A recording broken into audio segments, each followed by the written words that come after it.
ଆପଣ ନାଁ ରଶ୍ମିରେଖା ମିଶ୍ର। କେମିତି କ'ଣ ସେ ଗଛ ଆଣିକି ଲଗେଇଥିଲେ, କୋଉ ଗଛ ସେଇଟା, କେମିତି କ'ଣ? ଏଇଟା ଗଛ ତ ବ୍ରହ୍ମକମଳ ଗଛ। ମୁଁ ତ ଜାଣିନଥିଲି ସେ ବ୍ରହ୍ମକମଳ ଗଛ ନାଁ ବି ଶୁଣିନଥିଲି।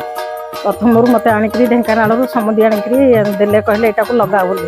ମୁଁ କହିଲି କ'ଣ ଲଗେଇଲେ, ୟାର କ'ଣ ମହତ୍ଵ ନା, ତମର ଯଦି ଭାଗ୍ୟରେ ଥିବ ଏ ଗଛ ତାହେଲେ ଶୀଘ୍ର ଫୁଲ ଫୁଟିବ। ତାକୁ ସବୁଦିନ ଧୂପ ଫୁଲ ଦେଇକିରି ପାଣି ଦେଇ ତାକୁ ପୂଜା କରିବ। ମୁଁ କହିଲି କ'ଣ ୟାର ମହତ୍ଵ କ'ଣ ନା, କିଛି ନାହିଁ, ତମ ଭାଗ୍ୟ ଯଦି ଉଜ୍ଜଳ ଥିବ, ସମସ୍ତଙ୍କ ଭାଗ୍ୟରେ ଫୁଲ ଫୁଟେନି, ଆଉ ତମର ଯଦି ଭାଗ୍ୟ ଭଲ ଥିବ ତାହେଲେ ଏ ଫୁଲ ଦି ବର୍ଷ ଭିତରେ ଫୁଟିଯିବ। ଗଛ ଲଗେଇବା 2-5 ବର୍ଷ ହେଇଗଲାଣି, କିନ୍ତୁ ଫୁଲଟା ଫୁଟୁନଥିଲା। ଏବେ 3ଟା ଫୁଲ ଠାକୁରଙ୍କ ପାଖରେ ଯେତେବେଳେ ଜଗନ୍ନାଥଙ୍କ ପାଖରେ ଲାଗେ ବୋଲି ଜାଣିଲି, ସେତିକି ବେଳେ ସେ ଫୁଲ ଟିକେ ମୁଁ ଶ୍ରଦ୍ଧାର ସହିତ ଆଣିକି ଗଛ ଟିକେ ଲଗେଇଲି।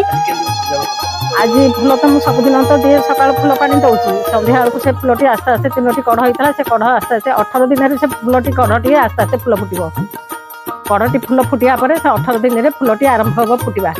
ସେ ଫୁଲ ଫୁଟିବା ପରେ ସକାଳେ ପୂଜା କରିଥିଲି ଏବଂ ସନ୍ଧ୍ୟା ବେଳକୁ ତାକୁ ଧୂପ ଦୀପ ଶଙ୍ଖ ଘଣ୍ଟା ବାଜିକି ଏବେ ତାଙ୍କୁ ମୁଁ କହିଲି ଏଠି ଜଗନ୍ନାଥଙ୍କ ପାଖରେ ଆମର ଦେଇଦେବା। ଆଜି କାର୍ତ୍ତିକ ମାସ, ଏଇଟା କାର୍ତ୍ତିକ ମାସ ଭିତରେ ଦେଲେ ବହୁତ ଧର୍ମ ଅଛି।